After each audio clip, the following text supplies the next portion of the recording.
Sentados en una bomba de tiempo, con el Dr. Walter Veith.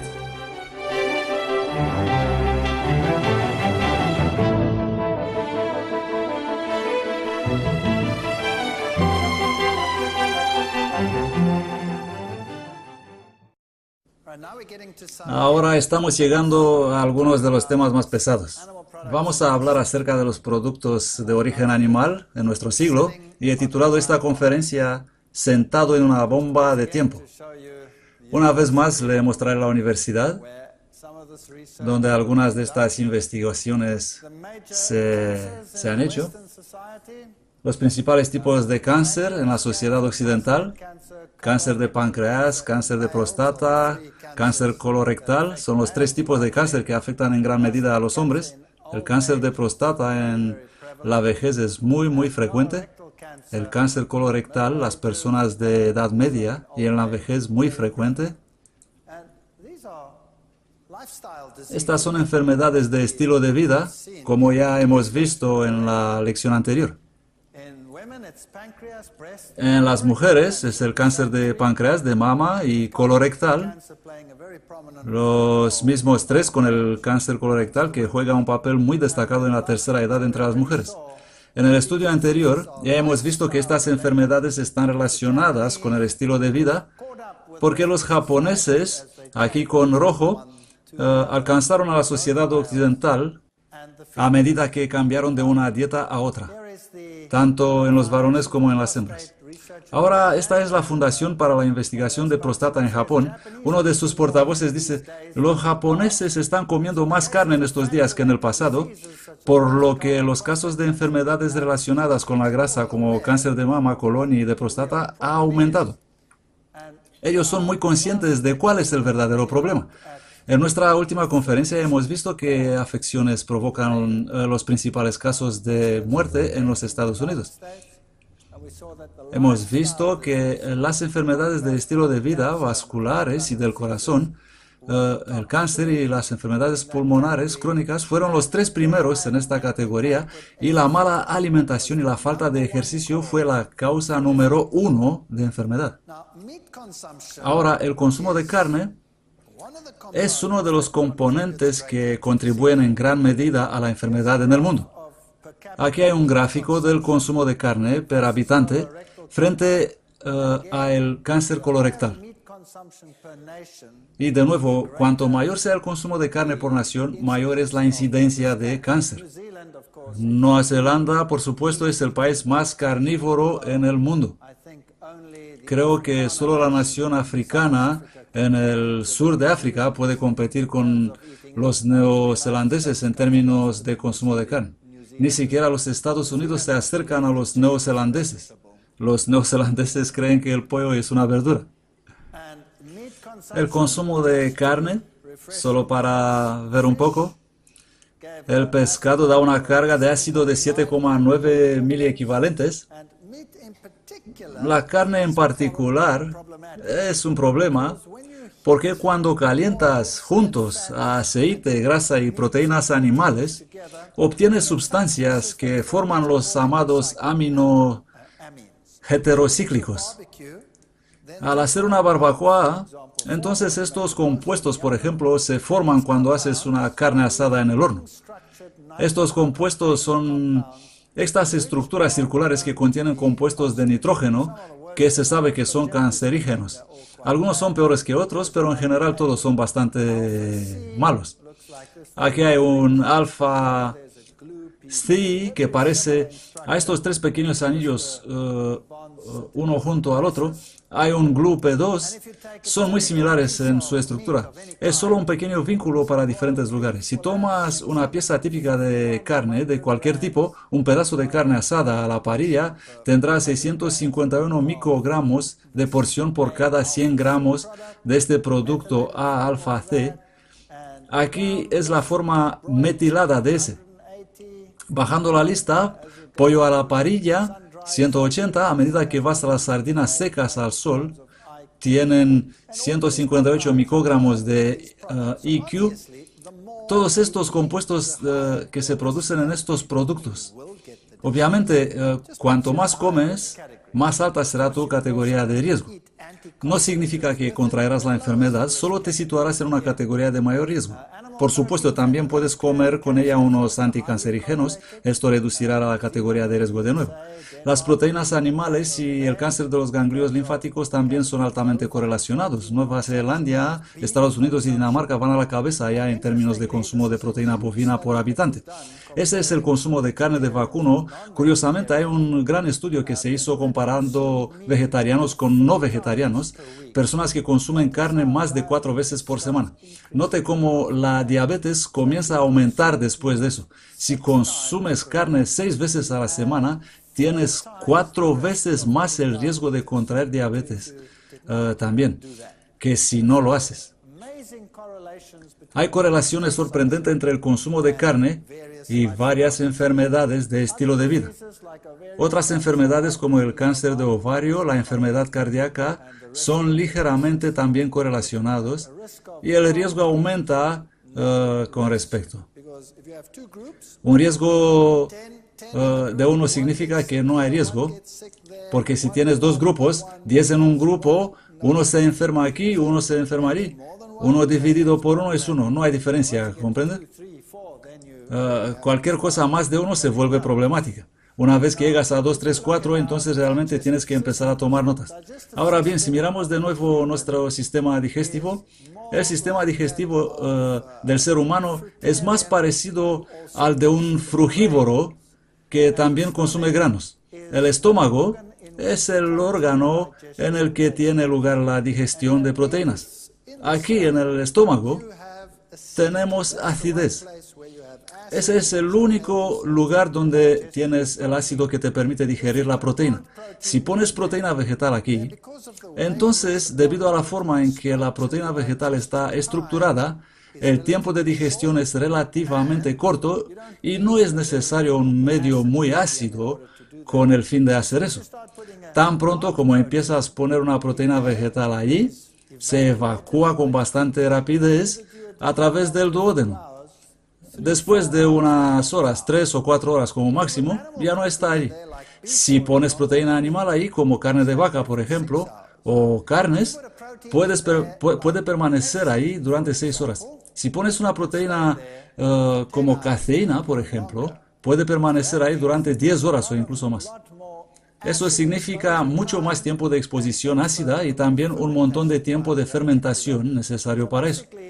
Básicamente, cuanto menos proteína animal pones allí, mejor.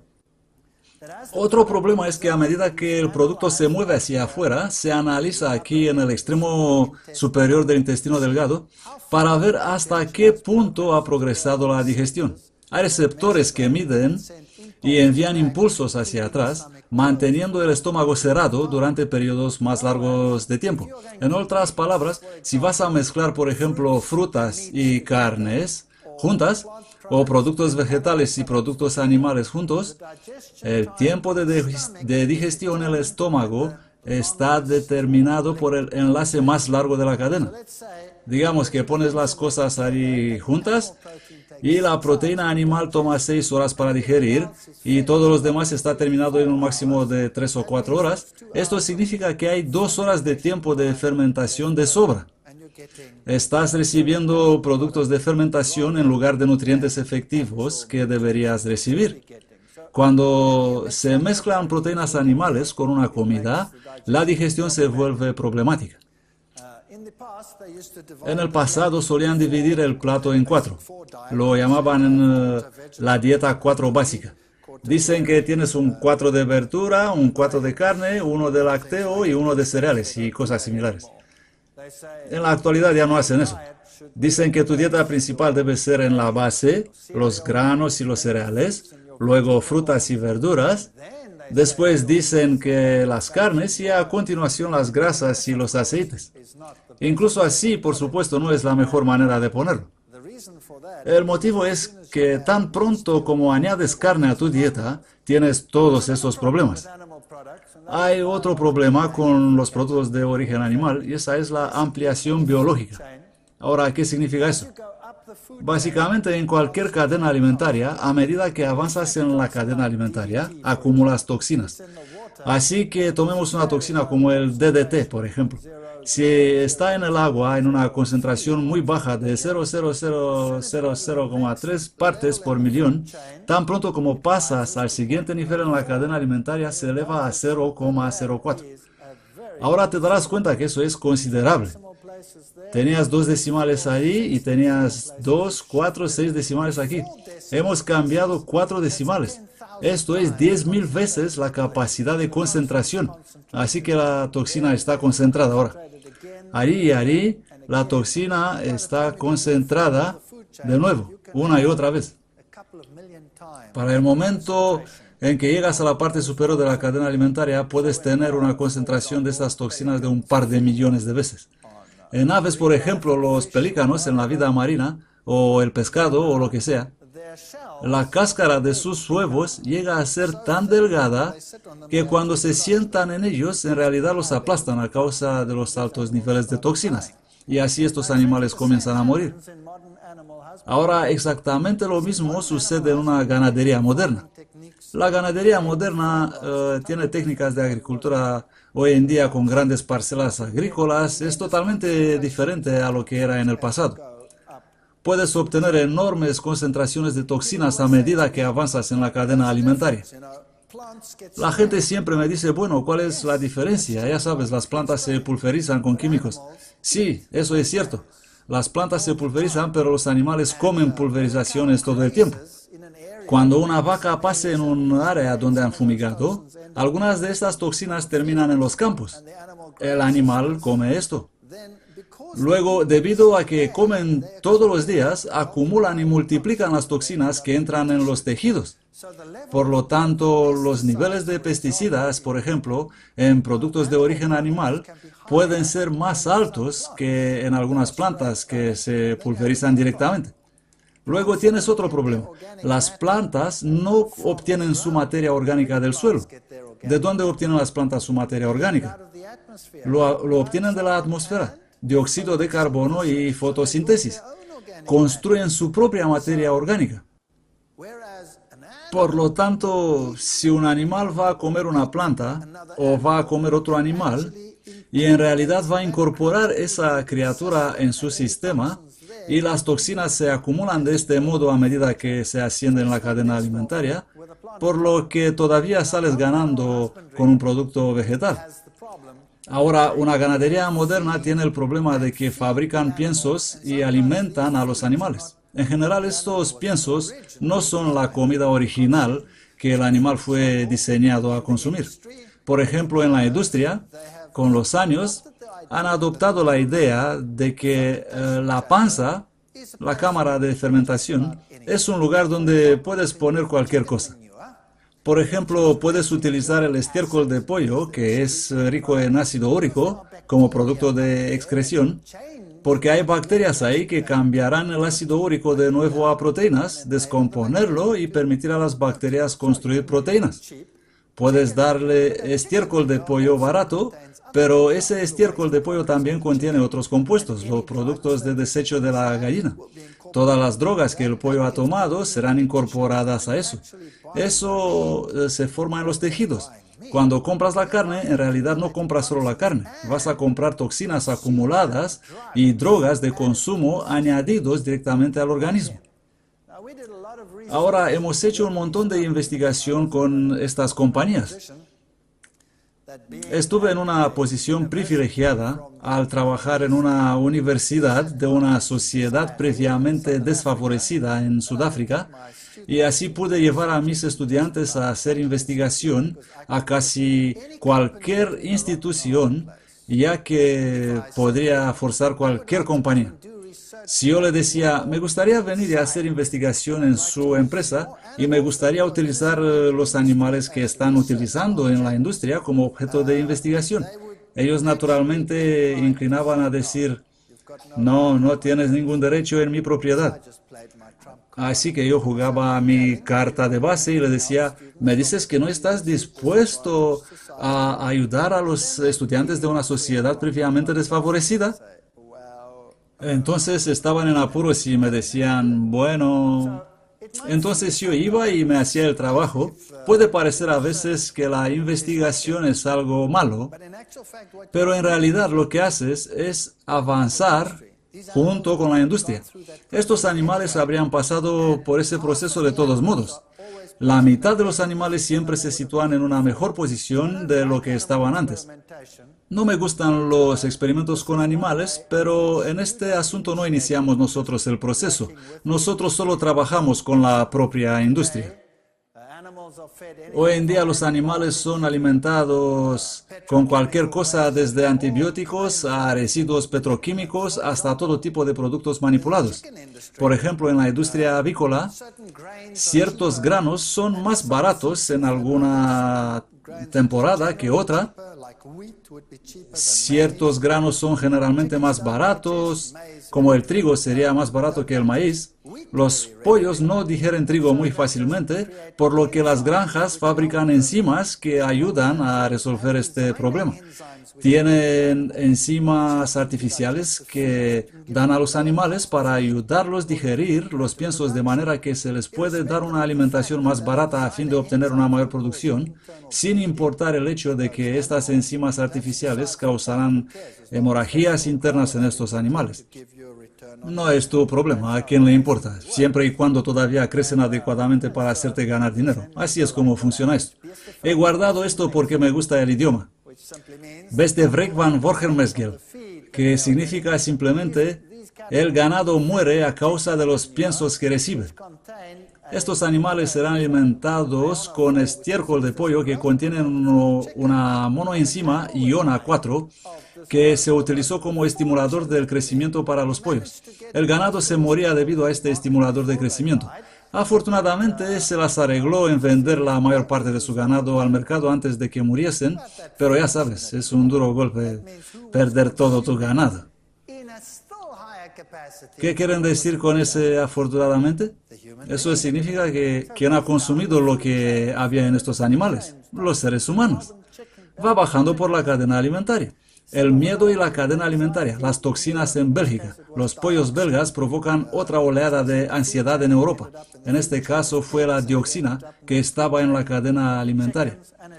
Terminó en la cadena alimenticia de los cerdos y de los pollos y causa cáncer, por supuesto, una sustancia altamente cancerígena. Esta es la configuración experimental típica donde guardan pollos en corrales de engorde como estos. En un criadero de gallinas habitual, en una industria, habrá algo así, en una postura de puesta de huevos. Podrán más pollos en una jaula que la capacidad de la jaula para que estén bien apretados por no perderse energía en absoluto en términos de movimiento y demás. Todos estos pollos se convierten en máquinas de hacer huevos. Aquí está uno de los sectores en los que estuve trabajando con estos pollos. Este era uno de mis estudiantes de doctorado. Allí hay otro. Estábamos alimentando estos pollos así como lo hace la industria. Ahora la industria tiene diferentes configuraciones y diferentes organizaciones. En esta empresa particular utilizaban como uno de los principales elementos para los piensos harina de pescado. Harina de pescado mezclada con cereales. Dijimos, muy bien, queremos comparar esto con un alimento que no contiene harina de pescado, sin productos de origen animal. Hemos equilibrado las comidas y hemos preparado las proteínas equivalentes y todos los parámetros exactamente iguales. Un grupo recibió proteína animal y otro grupo proteína vegetal. Por lo tanto, así se presenta generalmente un pollo que come proteína animal. Y note las piernas decalcificadas, estos pollos no pueden caminar normalmente. Ahora, cuando comerás un muslo no te darás cuenta en realidad, ¿no? ¿A quién le importa que son así? La verdad del asunto es que la proteína animal fue la causa de decalcificación. Luego hubo algo más que hicimos. Este es el proceso final, donde vas a través del proceso de matadero a recoger la sangre y al final del procedimiento redactar toda la experimentación. Ese era mi estudiante nigeriano. Lo que sucede en estos criaderos es realmente fascinante. Se enteraron de que a fin de prevenir enfermedades es bueno dar bajos niveles de antibióticos como medida preventiva. Es un truco que hace que sea económicamente viable. Si añades antibióticos, estás ayudando el sistema inmunológico en ahorrar energía, lo que llevará a más crecimiento en peso. Los antibióticos en niveles bajos actúan como promotores del crecimiento de los pollos, por lo que los pollos invariablemente se hartan con estos bajos niveles de antibióticos. Estábamos convencidos de que estos bajos niveles de antibióticos con el tiempo causarán resistencia a los antibióticos. En caso de que alguien consuma ese pollo y él estaría infectado, digamos, por una salmonela o una de estas bacterias en el pollo, entonces no podría ser tratado cuando contrae la enfermedad de estas bacterias. Cuando van a través de este proceso, les queman los picos para que no se hagan daño entre ellos. Están amontonados en áreas. Luego, por supuesto, la probabilidad de un brote de salmonela es muy alta. Alerta de salud sobre pollos. Brote de salmonela en los criaderos. Otras enfermedades como la encefalitis llegan a ser muy habituales también. En Hong Kong, por ejemplo, hace unos años tuvieron que matar a todos los pollos en Hong Kong. Luego, de nuevo, en el siguiente brote de gripe, tuvieron que matar a todos los pollos en Hong Kong. En Malasia, tuvieron que matar a todos los cerdos en el sur de Malasia a causa de encefalitis. Esto significa que se trata de enfermedades que se transmiten de los animales al hombre y provoca la encefalitis en el hombre. Esta es la fiebre del cerebro. La mayoría de las personas pueden morir a causa de ella. Pueden quedarse retrasados si sobreviven, discapacidad permanente o mueren. Enfermedades muy peligrosas que son transferibles de los animales en estos días. Difícil de tragar. Aquí están todos estos pollos que están siendo alimentados con esos bajos niveles de antibióticos. Estas son algunas otras drogas que se utilizan en la industria animal. El clenbuterol, por ejemplo, es una droga que se utiliza en el ganado para que crezcan más rápido, pero es una droga altamente peligrosa para el consumo humano. Está prohibido en la mayoría de los países, pero en este caso se puede ver que incluso en países como Alemania hay escándalos regulares debido a que los granjeros están realmente utilizando estas drogas en el mercado negro.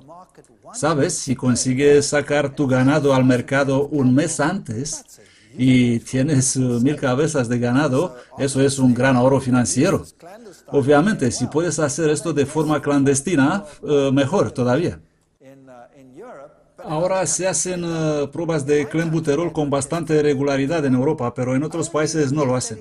En mi país no hacen el test por clenbuterol. Solo la carne que se exporta a Europa se analiza para clenbuterol, pero no la que se utiliza en el mercado local, por lo cual no sabes si vas a comer esos medicamentos o no, ni qué tipo de dopaje ocurre en las granjas del ganado. Estos pequeños animales aquí se crían sin moverse nunca, porque entonces la carne se queda tierna. De hecho, con el fin de crecer rápidamente, son aplastados, por lo que nunca pueden tumbarse. Tienen que permanecer toda su vida de pie, solo para ser sacrificados. Mis letras se han vuelto locas. Tendré que vivir con eso. Difícil de tragar. Este debe ser un delta. El factor T delta es... Delta H es igual delta F más T delta S. Parece complicado, pero no es complicado.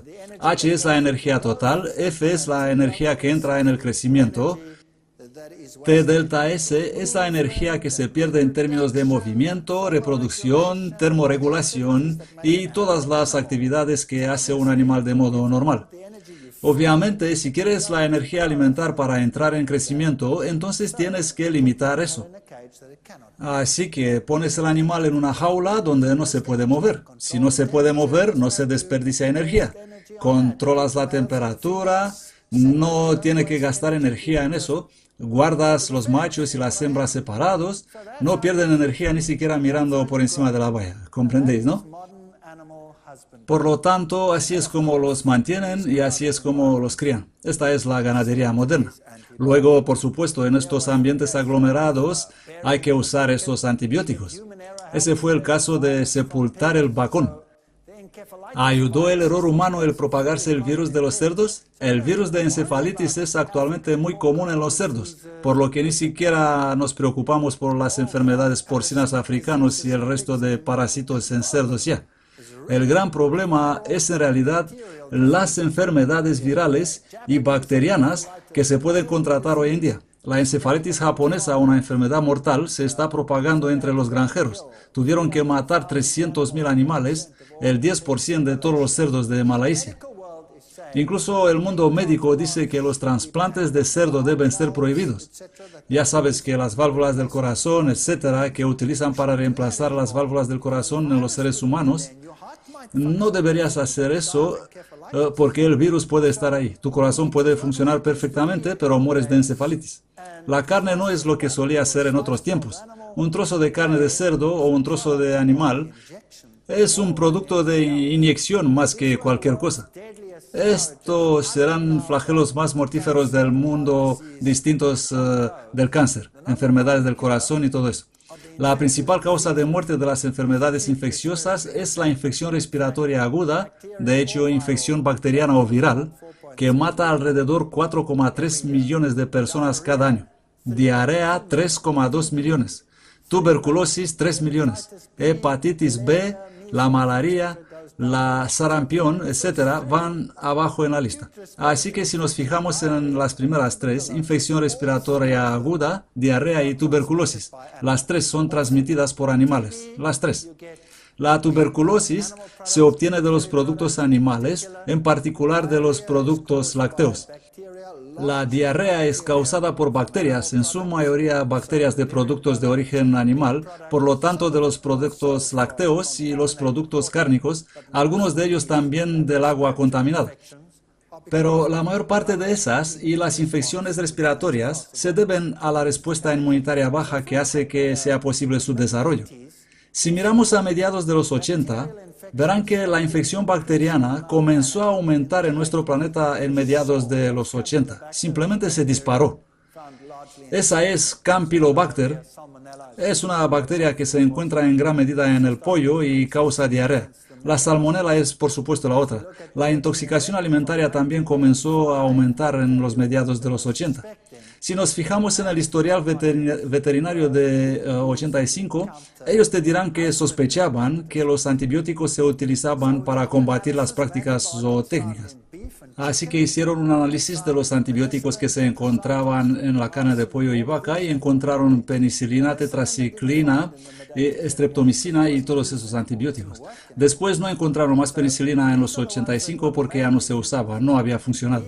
Estos son los que se utilizan principalmente. En la carne de vacuno estaba la tetraciclina, streptomicina, cloranfenicol y la gentamicina. En cualquier muestra analizada, en el 86, de cualquier muestra aleatoria de carne, se encontraba ese antibiótico. En los pollos, los porcentajes fueron hasta el 90%, la streptomicina se encontraba en el 93% de cualquier pollo aleatorio.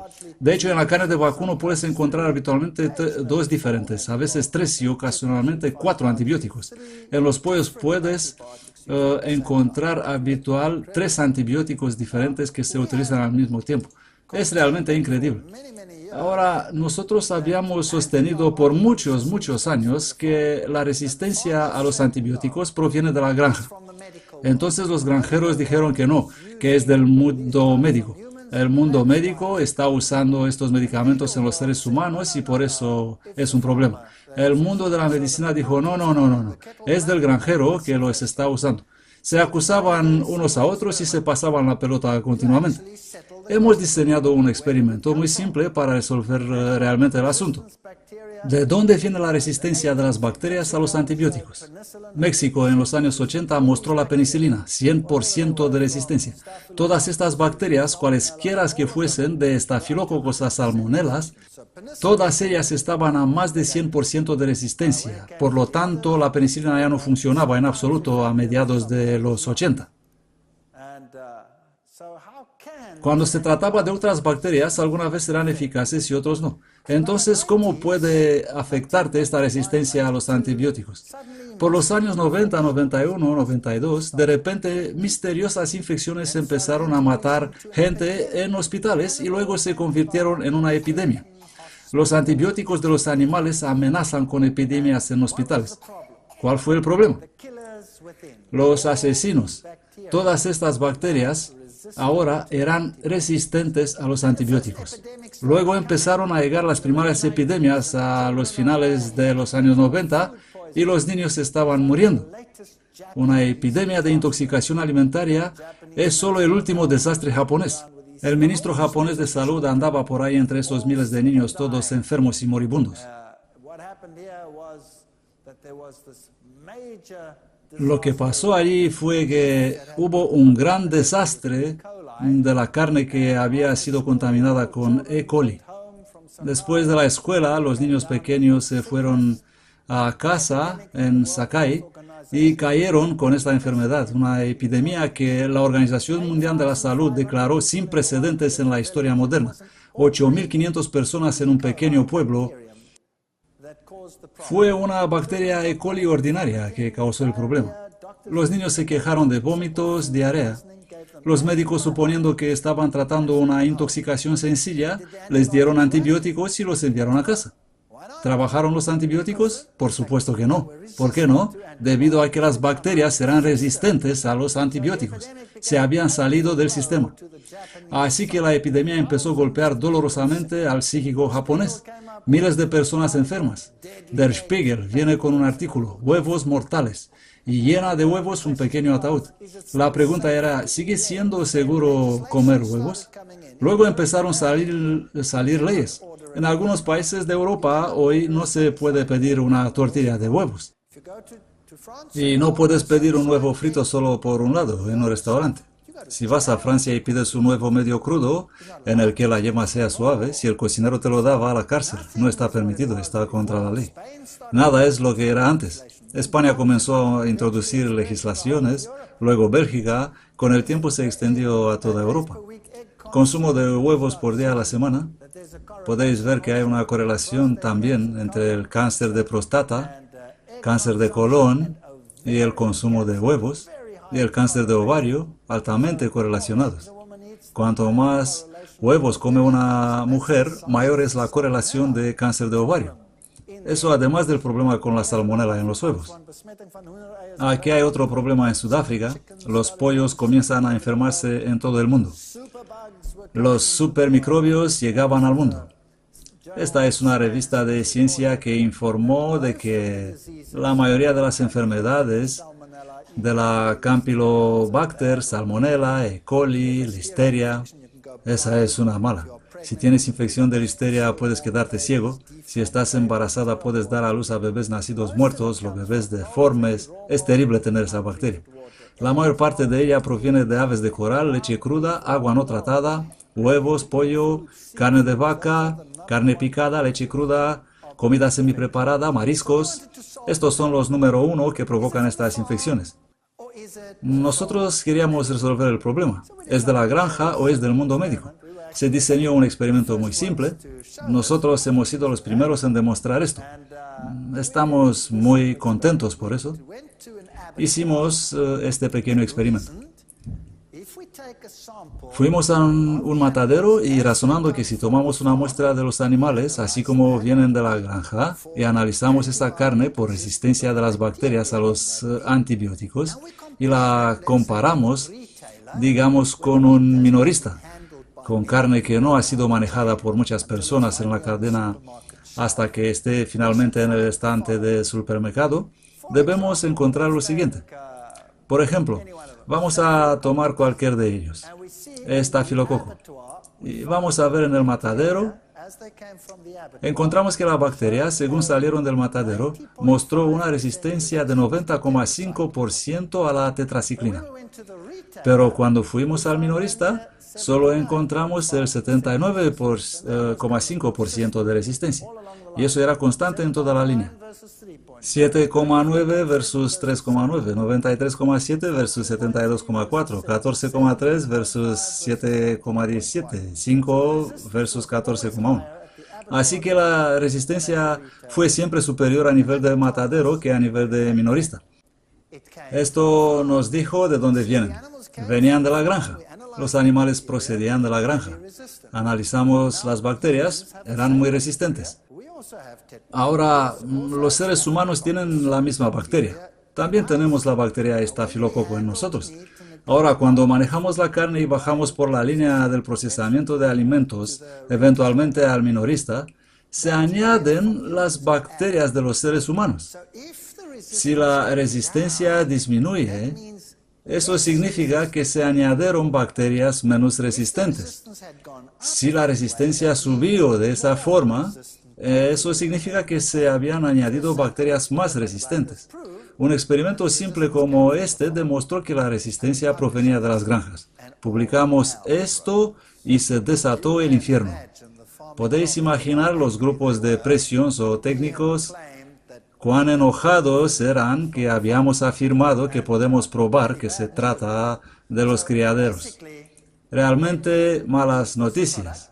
Básicamente, cuando comes estos productos con su antibiótico, entonces las bacterias que recibes es un problema.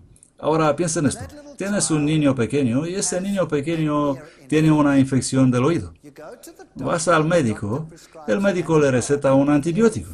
La infección del oído mejora porque el antibiótico va a matar la bacteria.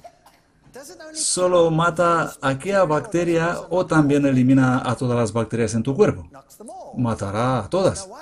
Ahora, mientras estás en tratamiento antibiótico, tienes menos bacterias de lo normal, ¿verdad? Ahora, digamos que el niño bebe un vaso de leche o come un huevo y hay una salmonela ahí. Se mete en el cuerpo y allí encuentra pocas bacterias que compitan con ella. Eso significa que es muy feliz para crecer allí. Y las bacterias existentes están bastante mareadas porque están tomando antibióticos, pero este nuevo tío que vino del vaso de leche o del huevo no se preocupa por el antibiótico. ¿Por qué no? Porque se ha vuelto resistente, así que no le importa. De repente el niño tiene, ¿qué? Diarrea. Ahora vas al médico y dice, ¿sabe? El oído es mejor, pero el niño tiene diarrea. ¿Qué le dio el doctor? Un antibiótico. ¿Se hizo el efecto o no? No. Ahora, ¿ves? Eso está bien si eres un adulto. Un adulto tiene un cuerpo grande y un montón de agua en el cuerpo. Si tienes diarrea y te enfermas de eso, bueno, tienes una buena cantidad de reservas en tu cuerpo. Pero si eres un niño, tienes tus reservas que se van muy rápidamente solo debido al tamaño. Si eres viejo y frágil y débil, no tienes ninguna resistencia tampoco. ¿Quién estará lo más incapacitado por resistencia a los antibióticos? Los niños pequeños y las personas viejas y frágiles. Todos ellos morirán como moscas y no hay nada que podamos hacer al respecto. Así que si viene una ola de nuevas enfermedades infecciosas, como el SARS, por ejemplo, o cualquier parecida, es muy frecuente en la actualidad, y no tenemos la medicación para tratarlos, y no tenemos una capacidad inmunitaria que funcione correctamente, entonces tienes problemas. La solución para vivir en el mundo de hoy es mantener tu sistema inmunológico en buenas condiciones. Eso significa no aditivos en los alimentos, muchas frutas y verduras en tu dieta y mantenerse alejado de los alimentos generadores de ácido como los productos de origen animal y estarás mejor. Un guiso de carne no comestible. Bueno, la carne fue retirada aquí en los Estados Unidos. En todo el mundo hemos tenido muchas megas epidemias en Escocia, en Suiza, por todo el lugar. Los asesinos por todas partes. No estamos viviendo en la misma sociedad en que vivía el abuelo y la abuela. Entonces, ¿qué dice la gente? La gente dice, bueno, vamos a tener que renunciar a estas carnes que son peligrosas, vamos a cambiar a las especies exóticas. Empiezan a pasar a la carne de avestruz, que es una industria en auge. Sabéis que estos animales son altamente susceptibles a los virus Ebola y otros similares. Cuando recibes esto, estás muerto. Estás muerto. Luego, las bacterias más listas que los antibióticos empiezan a causar estreptococos, empiezan a causar carne podrida en el cuerpo y todo tipo de problemas. La malaria está de vuelta con una venganza. ¿Por qué? Debido a que el anfitrión, y no solamente el anfitrión, sino también el portador, se han vuelto inmunes a la medicación que se utiliza en el mundo de hoy. ¿Sabe lo que hizo nuestra ciencia durante las últimas décadas? La ciencia ha dado brillantemente a la humanidad una sentencia con retraso. Esto es lo que se hizo. Ha puesto en el mundo medicamentos que han mantenido todas estas infecciones controladas hasta que todos los organismos han llegado al punto en que son básicamente resistentes a la mayoría de los medicamentos que tenemos hoy en el mundo. Estamos sentados en el borde de lo que podría convertirse en una explosión de epidemias debido a que los animales han comenzado a ser más astutos que nuestros medicamentos. No es tan fácil desarrollar nuevos potentes antibióticos. Estamos viviendo en una sociedad diferente a la del abuelo y la abuela. ¿Cuán seguro es el marisco en estos días? La gente dice, bueno, voy a ser un consumidor de productos del mar. Aquí tenemos un típico mercado de productos del mar. Las playas afectadas por prohibición sanitaria. Amazonia envenenada. La reaparición del cólera. Luego las focas empezaron a morir a miles. Por miles comenzaron a arrastrarse en las playas en zonas vírgenes, como por ejemplo a lo largo de la costa del oeste de África. Ahí no hay industrias, no hay nada. Los animales comenzaron a morir como moscas. ¿Por qué? Entonces la gente decía, ¿por qué estos animales están desnutridos y por eso se mueren? Pero en realidad se morían de neumonía. Por eso se morían de neumonía. Si los miras, no parecen muy desnutridas. No, en absoluto, pero hay ciertas sustancias químicas en el agua que no existían hace unas décadas. Por ejemplo, hay un producto químico en el agua llamado TBT, tributylestaño. Es un compuesto que añaden a la pintura de buques petroleros. Solo está permitido para los petroleros. Pintan el petrolero para impedir a los percebes pegarse de los petroleros. Todos los demás deben ser raspados para quitar manualmente los percebes. Este compuesto mantiene los percebes alejados porque es difícil limpiar un buque petrolero. Ahora la concentración en el océano es muy baja. Quiero decir que es increíblemente baja. A medida que se asciende en la cadena alimentaria, está incrementando. Una foca en realidad puede tener un máximo de 50 microgramos por cada 100 gramos de grasa. ¿Qué sucede? La foca está nadando por allí. Ella es normalmente muy saludablemente feliz. Nada malo le pasa. La toxina se almacena en su grasa.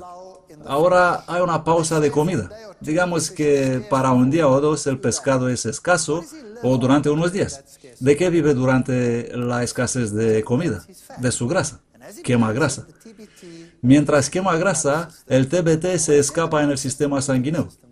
Cuando está en el sistema sanguíneo, el sistema inmunológico se va. El sistema inmunológico deja de funcionar. Aparecen las bacterias infecciosas y el cuerpo no tiene resistencia, hace neumonía y muere. Ahora imagine de dónde sacaron el TBT. De los peces que estaban comiendo. Ahora imagine que empiezas a comer pescado con regularidad.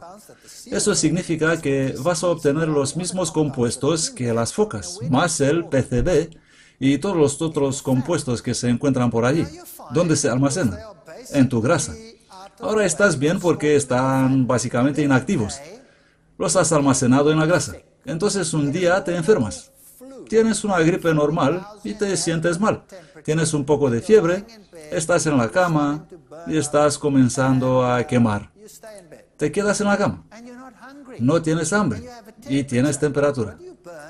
¿Qué es lo que quemas con el fin de suministrar esa energía? Tu grasa. ¿Qué sucede con aquellos compuestos? Se escapan en la sangre. ¿Qué le hacen a tu sistema inmunitario? Lo noquean. Entonces llegas súper enfermo. Luego, de repente, en vez de tener una gripe y un resfrío, en realidad empiezas a toser como loco y terminas con neumonía, eventualmente doble pulmonía, y ya estás en el hospital. Todo el mundo dice, ya sabes, los bichos son más duros en estos días. No, no, no. Los bichos no son mucho más fuertes. Nuestra capacidad para enfrentarlos es cada vez más pobre. ¿Os parece correcto? Nuestra capacidad para enfrentarlos es cada vez más pobre. Las personas que entran en un estilo de vida saludable y comienzan a perder peso de repente, se pueden poner muy mal de salud. ¿Por qué? Debido a que todas las toxinas acumuladas están entrando en el cuerpo e incapacitan el sistema inmunológico. Se enferman y dicen, wow, será mejor que vuelva a mi dieta normal. No, la manera de hacerlo es reducir poco a poco y con eficacia y beber muchísimo y muchísimos fluidos y líquidos de desintoxicación para lavar estas cosas fuera de tu sistema. Entonces empiezas la vida con grasa limpia. Grasas omega 3. ¿No te dicen que tienes que comer pescado para conseguir tu omega 3? ¿Sí o no? Ahora, ¿es cierto o no es cierto? Vamos a mirar esto brevemente. Echemos un vistazo a la situación general de los peces. El contenido de colesterol de varias especies de peces y aceite de pescado y carne de vacuno, por ejemplo.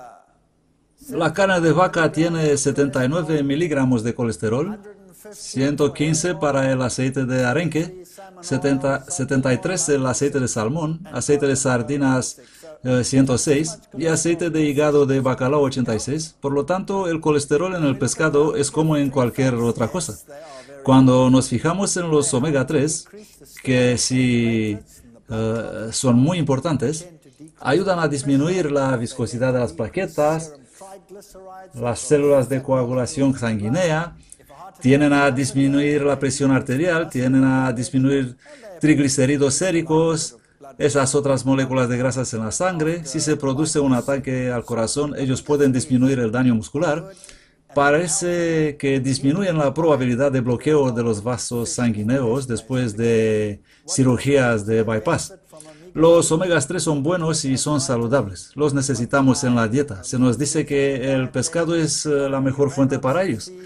¿Qué trastornos pueden beneficiarse de los omegas 3? La artritis reumatoide. Necesitamos mucho omega 3 en nuestra dieta. La enfermedad primario de Raynaud, psoriasis, las enfermedades gastrointestinales. Estas son enfermedades de piel y estas son enfermedades intestinales. La enfermedad de Crohn, estas son las enfermedades nerviosas, depresión, el exceso de agresividad, carcinomas, que es el cáncer y varias enfermedades pulmonares. Ya sabes, los omegas 3 son muy buenos para ti. Esta es la vía metabólica. El primer ácido graso que estamos tratando aquí es el ácido graso alfa-linoleico. Es uno de los ácidos grasos esenciales que encontramos en las plantas. Estos son convertidos por una enzima que se llama delta 6 desaturasa y otra enzima llamada elongasa y otra más hasta que tengamos una grasa llamada ácido eicosapentaenoico. Ese arriba, el ácido alfa-linoleico, es un ácido graso omega y el ácido eicosapentaenoico es otro. Este de aquí, el ácido eicosapentaenoico, es el que se encuentra en el pescado. Ese es el único que se encuentra en plantas. Las plantas tienen alfa-linoleico y el pescado tiene ácido eicosapentaenoico. Si tuvieras que obtener tus ácidos grasos omega de las plantas, ese es el que se obtendría. Entonces tienes las enzimas de tu sistema para convertir lo que necesitas en eso. ¿Eso tiene sentido? Bien. El ácido eicosapentaenoico es el que determina la fluidez de la sangre, por ejemplo. En caso de tener demasiado de esto, ¿cuáles serían los factores de riesgo? Trombosis, accidentes cerebrovasculares, todo tipo de problemas por demasiado ácido eicosapentaenoico. Así que las plantas no tienen ácido eicosapentaenoico. Si el argumento fuera cierto que tenemos que conseguir nuestros omega 3 del pescado, entonces el mismo argumento debe ser cierto para cualquier otro animal en el planeta. Eso significa que un elefante y cada angulado en el mundo y todos los herbívoros en el mundo en realidad deben comer pescado, pero no lo hacen.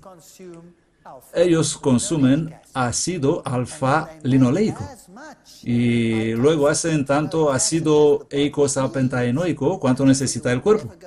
Por tanto, no entraría en una categoría de riesgo de accidentes cerebrovasculares o trombosis u otras enfermedades por el estilo. Entonces, ¿de dónde es mejor obtenerlo? ¿De una planta o de un pez? Tómalo de una planta. O bien, si tú crees que Dios creó este mundo, tendrías que decir que Dios fue estúpido porque no puso ningún ácido eicosapentaenoico en las plantas, lo cual es la base de la cadena alimentaria. Él puso alfa-linoleico en las plantas y el ácido alfa-linoleico no causa ningún problema. Es el otro ácido que causa el problema. De hecho, el alfa-linoleico es el que utilizarás no solo para hacer ácido eicosapentaenoico, sino para hacer todas las otras cosas también, como prostaglandinas y todos aquellos compuestos que necesitamos. Esa es la base. Lo necesitamos. No lo necesitamos al otro como base para trabajar. No podemos trabajar atrás. Entonces, ¿qué alimentos vegetales contienen ácidos grasos omega 3? ¿Cuáles? Las patatas asadas, si nos fijamos en el mundo vegetal, pepinos y todo eso, batatas, plátanos, aguacate de California, tienen 99, 74, etc. Esto no es muy alto. El pan integral tiene 11. ¿Existen otros que contengan más que eso? Bueno, en realidad sí. A medida que avanzamos a las nueces y a los verdes oscuros y a las legumbres, ¡wow! Ahora estamos subiendo 136, 353, 637 para la soja verde, el aceite de soja 927, ¡wow! Aceite de germen de trigo 938, nueces 1033, el aceite de canola 1094, nueces ingleses 1703. ¿Quién es el super rey en el mundo?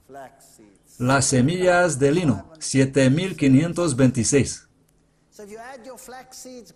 Así que si añadirás semillas de lino a tus cereales, o a tus panes, o a lo que sea, ¿crees que puedes tener una escasez?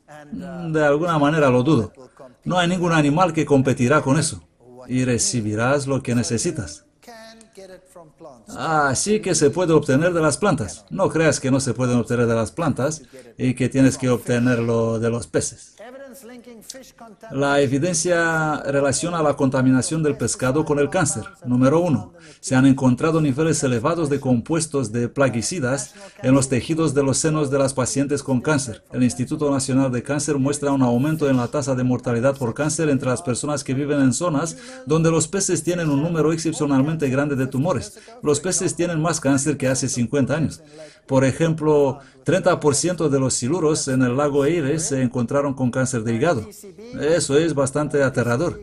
Los PCBs, exposición a los PCB en la población general proviene del pescado, puede afectar el número de espermatozoides, la fertilidad. Las mujeres embarazadas están relacionadas con alteraciones en el tamaño al nacer, etc., de los PCB. Los niños de 11 años de edad con una mayor exposición a los PCB antes del nacimiento muestran problemas de desarrollo intelectual. Puedes pensar, bueno, ya sabes, yo como pescado de aguas profundas. Voy a comprar solo peces de agua profunda. Así que la gente compra la merluza de agua profundas, el salmón de agua profundas y eso de agua profundas. ¿Dónde está la mayor contaminación hoy?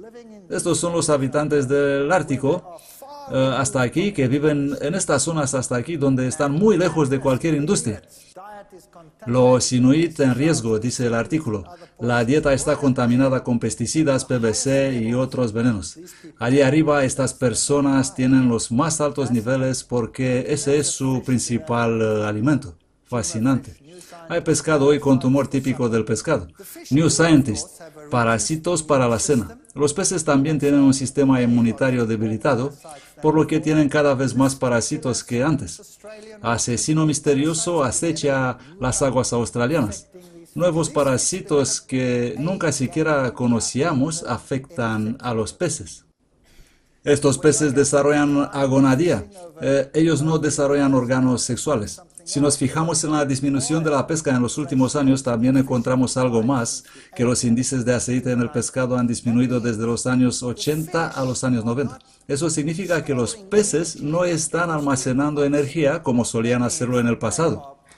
Eso significa que son generalmente enfermos.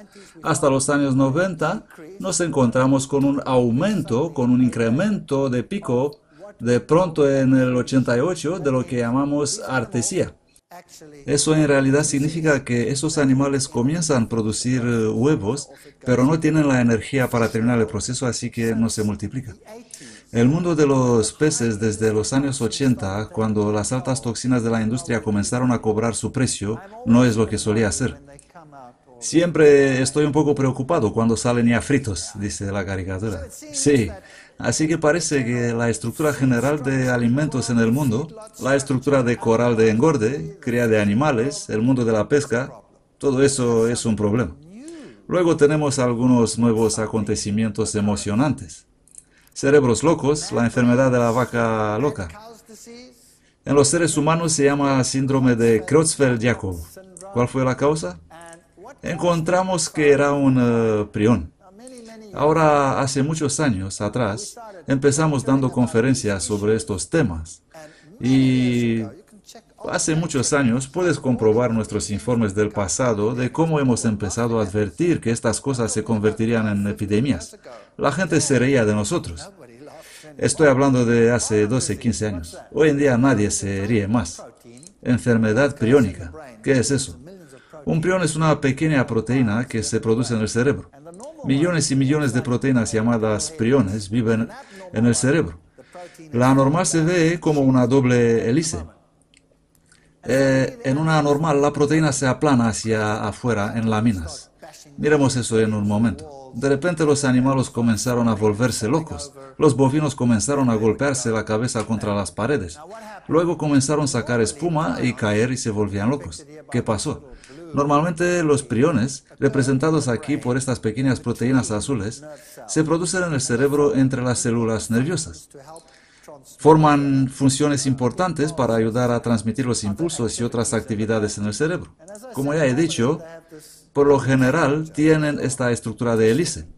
Ellos se tuercen así. De vez en cuando puede suceder que un prión se convierte en anormal y luego se aplana como una lámina. Se parece a esto, un prión convertido. De repente es diferente. Se adhiere de manera diferente. Su carga es diferente. En vez de extenderse entre las células nerviosas así, en realidad va y se sienta en las células nerviosas. Se juntan en la célula nerviosa. Más tarde cubre toda la célula nerviosa y la célula no puede intercambiar oxígeno más y muere. Cuando muere, se reabsorbe y queda un pequeño agujero donde estaba la célula nerviosa. Finalmente, una gran cantidad de células nerviosas comienzan a morir. Entonces, todo el cerebro se llena de agujeros y empieza a parecer a una esponja.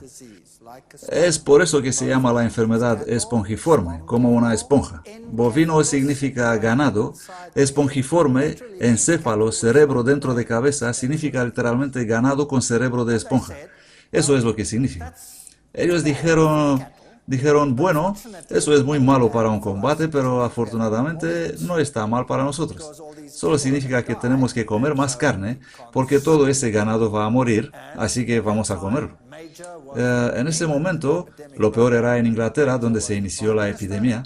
Lo peor fue el primer ministro que dijo, no se preocupen, no hay ningún problema, no puede afectarle, todo está bien. Spiegel no le creyó y sacaron esta pequeña caricatura con él. He comido carne durante toda mi vida y puedo asegurarle que nunca me causó ningún daño. ¡Mo! Ahora bien, el hecho de la cuestión es que, bueno, eso tiene algo que ver con el cerebro y no afectará la carne. Todo irá bien si coméis la carne, pero no el cerebro. La epidemia empezó en los años 80. Luego en 92 llegó a su punto máximo. Miles de cabezas de ganado se vieron afectados. De ahí las pruebas que se hicieron. Con el tiempo llegó tan lejos que mataron exactamente todo el ganado en todo el territorio británico. La epidemia estuvo bajo control al final de los años 90. ¿Qué pasó? Observe el pico de la epidemia en 92. Estas fueron las exportaciones de carne de vacuno al resto de Europa. En el pico de la epidemia de 92, las exportaciones de carne explotaron y se triplicaron en millones de toneladas a Europa. ¿Comprendes? Tenían mucho ganado que estaba por morir, así que la gente tenía que comer esta carne. No solo eso, lo que no se muestra en este gráfico es la enorme cantidad de cadáveres que en realidad fueron triturados, secados y enviados como piensos para la alimentación. Este pienso se utilizó en toda la industria animal. Fue utilizado para piscifactorias, se utilizó en las granjas de pollo, se utilizó en todas partes. Ellos comenzaron a alimentar estos animales con este pienso. Entonces el pez comenzó a tener los llamados tambaleos, cuando el pescado ya se puso enfermo, los peces locos. Ellos dijeron, pero sin duda eso no puede saltar la barrera de las especies. El síndrome creutzfeldiaco era el de los humanos. Ese comenzó a aumentar. Entonces ellos dijeron, no se preocupen, no se preocupen. Incluso si un ser humano puede infectarse, tardará 80 años en desarrollarse. Ya sabe, no pasa nada. Dentro de 80 años no vas a estar por aquí para preocuparte más por eso.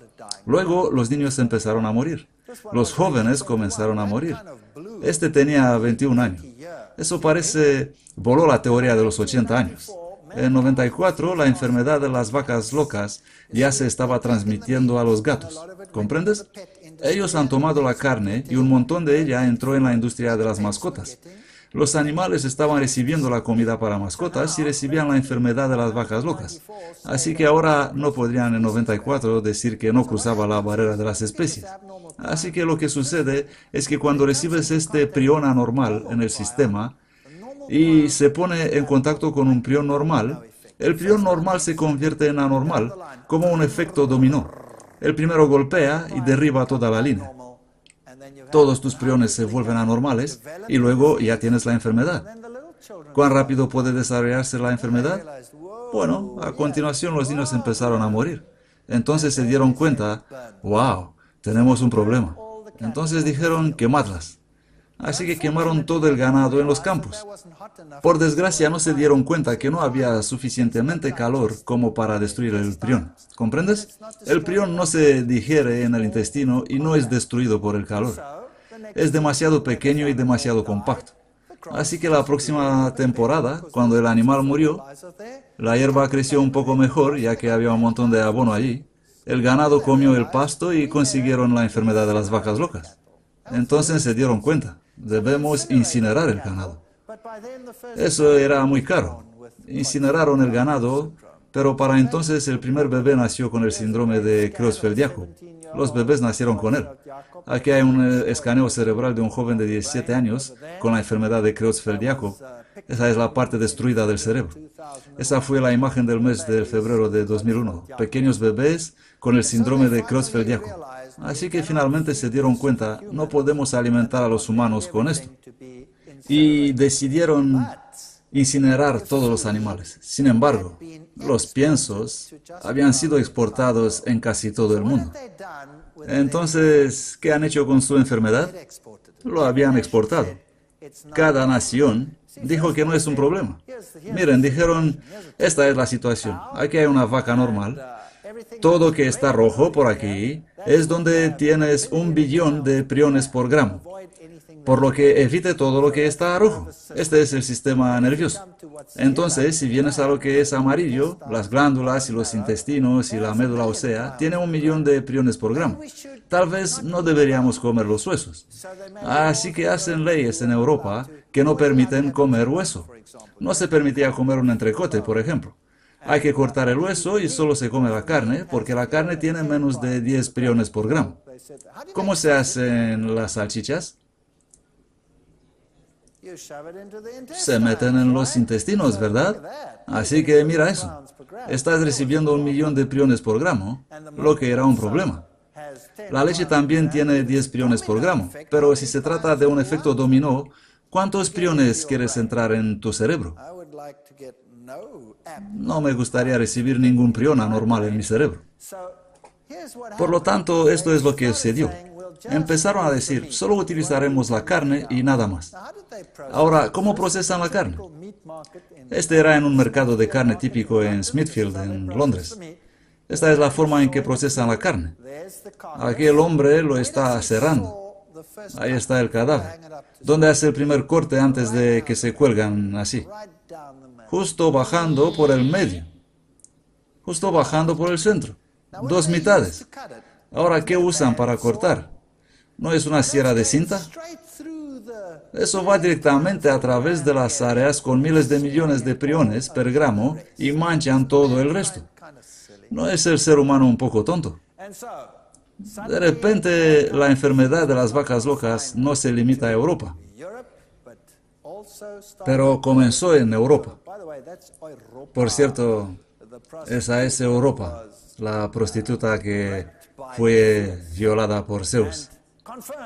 Der Spiegel confirmó que era la encefalitis espongiforme bovina. Todo el mundo comenzó a prohibir importar carne y decir, no, solo nuestra carne autóctona, solo tenemos nuestra carne. De repente fueron los huevos mortales y ahora tenían la carne mortal. Ahora era la carne mortal. Los Estados Unidos dijo, nosotros no tenemos ningún problema. ¿Pero tienen algún problema ahora? Oh, ya veo. ¿Tiene Canadá ahora un problema? Sí. ¿Podría la enfermedad de las vacas locas extenderse aún más? ¿Sí o no? Nosotros solo hemos visto la punta de iceberg. Luego hubo un susto en el sur de África. A finales de los 90 ya se había extendido por todo el mundo. Estamos sentados sobre una bomba de tiempo. Entonces, las pruebas podrían precisar el riesgo de las ovejas locas. En los ovinos se llama scrapie. El scrapie es muy frecuente. Estuve en Islandia al final del año pasado. Eso fue hace solo unos meses. ¿Adivina qué? Islandia tiene las normas más estrictas en cuanto a la importación de carne o a la importación de cualquier producto de origen animal. No utilizan ni compuestos de otros países porque tienen esas reglas estrictas acerca de la preservación de su medio ambiente. ¿Adivina qué? Tienen la enfermedad de oveja loca estallando en Islandia. Tuvieron que destruir todo el rebaño de un agricultor particular. Fue interesante para mí, muy interesante. Incluso en ese país, aquí a finales de los años 80, los médicos del Hospital de Veteranos de Pensilvania realizaron la autopsia de 54 pacientes con demencia y descubrieron que el 5,5% habían muerto de la enfermedad de Creutzfeldt-Jakob. Mientras que los Estados Unidos decía que el problema no existe en el país, en el 89 ya habían publicado en la revista Neurology que era frecuente. Scientific American, en 1995, la enfermedad de Creutzfeldt-Jakob aparentemente ha sido transmitida por los trasplantes de córnea, electrodos cerebrales, instrumentos quirúrgicos, la inyección de hormonas de crecimiento humano. Fascinante. Los anales de la Academia de Ciencias de New York advirtieron y dijeron, existe justificación amplia para considerar una similar protogénesis para la enfermedad de Alzheimer. Entonces algo más comenzó a aumentar. Para el año 2001 acabamos el gran susto de la enfermedad de vacas locas, que no se ha ido aún, que se está gestando bajo la superficie a punto de estallar, cuando de repente hubo un tremendo choque de tuberculosis. La tuberculosis choca a los granjeros en Alemania. Primero fue la crisis de la enfermedad de vacas locas, ahora tuvimos la crisis del pienso para cerdos. La tuberculosis también. Esta tuberculosis es transmisible a los seres humanos. Esta se creía extinta en Alemania durante muchos años, pero de repente la leche y la carne y todo esto contiene esta bacteria otra vez. Estamos en riesgo de contraer tuberculosis de estos animales. Luego la fiebre aftosa. Animales, ovejas, cabras, todos estos cerdos, todas estas criaturas, también los animales salvajes, empezaron a tener fiebre aftosa. El golpe más duro, de nuevo, Inglaterra. Inglaterra acababa de matar a todos los animales, reimportaron nuevos animales y comenzaron toda la industria de nuevo cuando de repente llegó la fiebre aftosa. Muerte en la granja. Esto es ahora cerca de nuestro tiempo. Ahora, ¿qué tenía que hacer Inglaterra? Bueno, Inglaterra tuvo que matar a cada vaca y cerdo y animales de toda Inglaterra. Aquí puedes ver las fotos. Fue espantoso. Aquí estaba el matadero donde quemaron de nuevo cientos de miles de cabezas de ganado con fiebre aftosa. Europa se negó a importar carne de Inglaterra. Ahora, esta es una historia fascinante. El resto del mundo también obtuvo la fiebre aftosa. Tenías un brote por todas partes. Lo tenías en Australia, lo tenías en el sur de África. El brote fue casi universal. ¿Qué hicieron las otras naciones? Las otras naciones dijeron, bueno, eso es ridículo. Inglaterra ha perdido un tornillo. ¿Por qué matar a todos estos animales y por qué deshacerse de todo ese capital, dinero? Ahí hay una manera mucho más fácil para hacer frente a esta enfermedad y esto es lo que hicieron los demás países. Hicieron enormes granjas de cuarentena, y pusieron cientos de miles de cabezas de ganado con fiebre aftosa en cuarentena. Luego las inmunizaron a todas vacunadas. Luego, con el tiempo, la enfermedad estaba bajo control y el problema se resolvió. Todo el conjunto de animales fue inmunizado con vacunas. Ahora, ¿qué hace la vacunación? Así como la palabra lo dice, nos hace inmunes. ¿Correcto? Esto es lo que hace la inmunización. Lo hace a uno inmune. ¿Consigue eliminar el vector? ¿O la causa? No. Él solo te hace inmune a la causa. Ahora, previamente, pienso en esto. Si el ganado no fue inmunizado y contractó la fiebre aftosa, sabías que ese animal estaba contaminado. ¿De acuerdo o no? Ahora, ¿qué hicieron con él? ¿Cómo lo hicieron en Inglaterra? Mátalo, quémalo. Y ya está. Si la enfermedad no está en otros animales, significa que ninguno de ellos lo tiene. Eso es cierto. Ahora todos están inmunizados. ¿Puedes saber cuál lo tiene y cuál no lo tiene? No. Así que cuando lo comes, buen apetito. Buen apetito.